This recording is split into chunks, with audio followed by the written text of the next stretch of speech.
मारवाड़ में एक फूलीबाई नाम की जातनी थी। वो निरंतर नाम जप करती थी।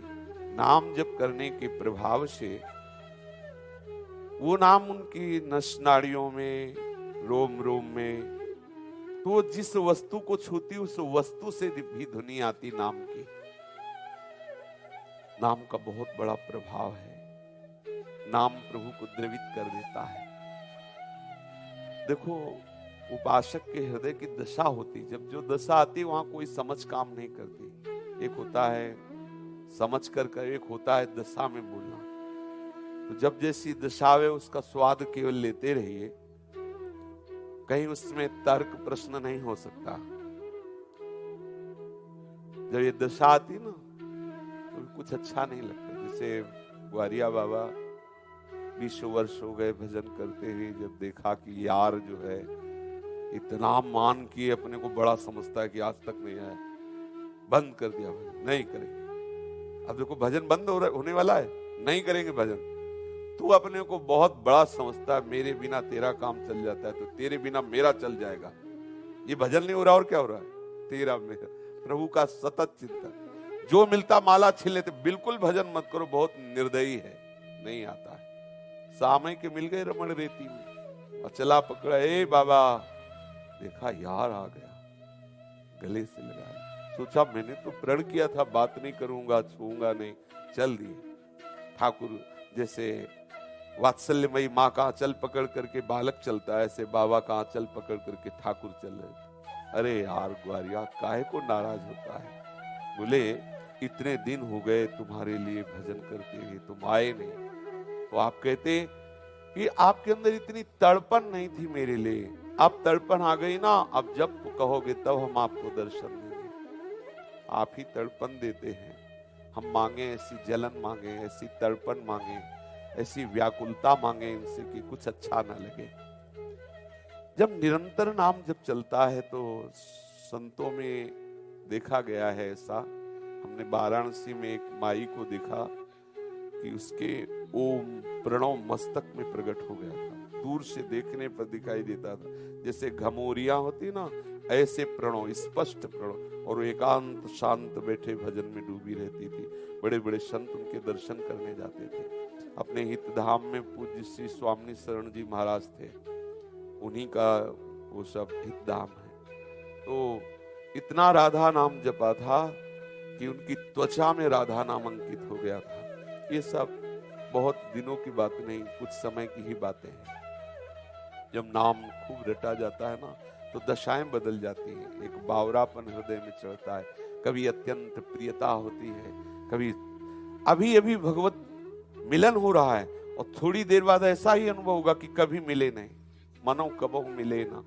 हाहाकार मच जाता है, चिल्ला चिल्ला के रोता है, कभी उनसे लड़ता है, कभी हंसता है, कभी नाचता है, कभी गाता है, ऐसी भाव। तो वो जब दशा आएगी तो आपको लगेगा कि पूरा जीवन हो गया, बेचारा जलता रहा, कुछ मिला नहीं, ऐसा लग सकता है। लेकिन वो दशा होती, कुछ क्षण के लिए दशा होती, यही देते रहते हैं। हाँ, निस्दिन मिले रहे, मनो कबहू मिले ना। नाम का उनका ऐसा प्रभाव था, जैसे जनाबाई के लिए आता है कि कंडा थापती थी तो कंडे से भी बिट्ठल बिट्ठल निकलता था। तो वो जो थेपड़ी थापती थी उसे कोई चुरा के ले गया। तो फूलीबाई जो जाटनी जी थी वो चोर को पकड़ लिया और कहा ये मेरी थापी हुई है। तो कहा ऐसा क्या? तो कहा कान में लगा के देखो तो उसमें राम राम आता होगा। वो राम नाम की जापक थी, जैसे जनाबाई के कन्नों से बिट्ठल बिट्ठल निकलता था। तो जो चोर को पंचायत में ले गए, उसने कहा कि ये मेरे हैं। तो फूलीबाई ने कहा कान में लगा के कंडे को देखो, जिससे राम राम निकले वो मेरा होगा। सब सभा में देखा गया, कान में लगाते तो कंडे से ध्वनि निकलती थी राम राम राम, जिससे कबीरदास जी ने सुना स्वयं जनाबाई के कंडे को कान में लगा के, तो उससे निकल रहा था बिट्ठल बिट्ठल बिट्ठल। इस बात से उनका बहुत यश होने लगा, फूलीबाई का बहुत यश, बड़ी महिमा। तो वहां के जो जोधपुर के राजा थे उन्होंने कहा मैं ऐसी बाई के दर्शन करना चाहता हूं, मेरी व्यवस्था की जाए। तो जहां राजा जाएगा वहां बहुत सेना जाएगी, पहले व्यवस्था होगी। फूली बाई ने नाम के प्रभाव से प्रत्येक सैनिक को भोजन, वो व्यवस्था के लिए गए तो हजारों सैनिक, सबके लिए सुंदर भोजन, बाजरे का सोगरा और ग्वार की फलियों की सब्जी, सबके लिए। राजा जब आए तो देखा सब प्रसाद पा रहे हैं। कहा कि मैं तो नाम का केवल राजा हूं, ये तो बाई गरीब बाई है, इसके पास इतना पूरे सैनिकों को सुंदर भोजन। बहुत खुशी, प्रणाम किया कि आपकी महिमा जैसी सुनी थी वैसा ही हमने पाया। आप कृपा करें हमारे महल में थोड़ा रानियों को उपदेश कर दें जिससे वो नाम जप करें। तो वो बहुत लंबा घाघरा, कई मीटर वाला ग्रामीण वेश रनिवास में गई। तो सब रानियां जो सुंदर सुंदर आभूषण और श्रृंगार धारण किए हुए थे, उनको देख के ही हंस पड़ी सब तालियां बजा करके। तो मोटा घाघरा ऐसा और दैन्य स्वभाव, गरीब दिखाई दे रही, वस्त्रों से फटे पुराने कपड़े। तो फूली बाई ने उनकी तरफ देखा और कि इनको गर्व है कि मैं रानी हूं, बहुत सुंदर आभूषण पहने हूं। तो उन्होंने कहा ये गहनों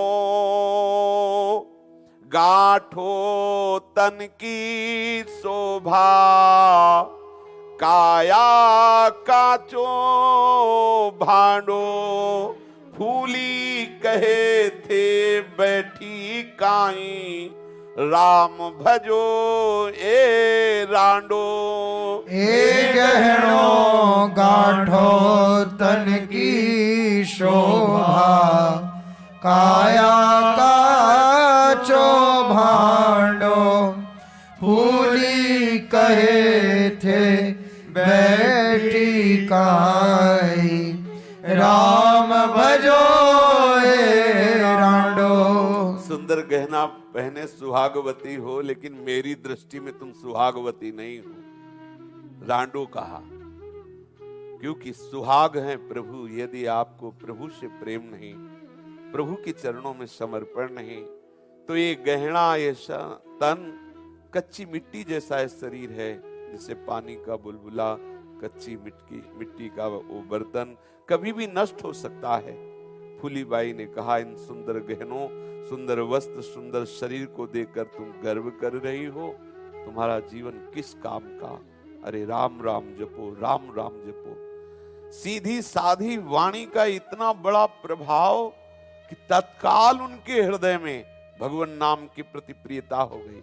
इसीलिए कहा है तात स्वर्ग अपवर्ग सुख धरी तुलाए कंग, तूलन ताहि सकल मिली जो सुख लव सत्संग। संत वाणी संपूर्ण संसार से वैराग्य दिला करके और भगवत प्राप्ति के लिए विकल कर देती है। संतों की वाणी में अमोघ बल होता है। सीधे शब्दों में कहा कि अरे इस शरीर को सजाए बैठी है, तू अपने को सुहागवती समझती है क्या? अरे शरीर ये कच्चा मिट्टी का भाड़ा है, कभी भी नष्ट हो सकता है। राम भज राम। उनके हृदय में बात बैठ गई। संपूर्ण रनिवास में कीर्तन और नाम ध्वनि हो। राजा देखकर आश्चर्यचकित हो गया कि भक्त का कितना बड़ा प्रताप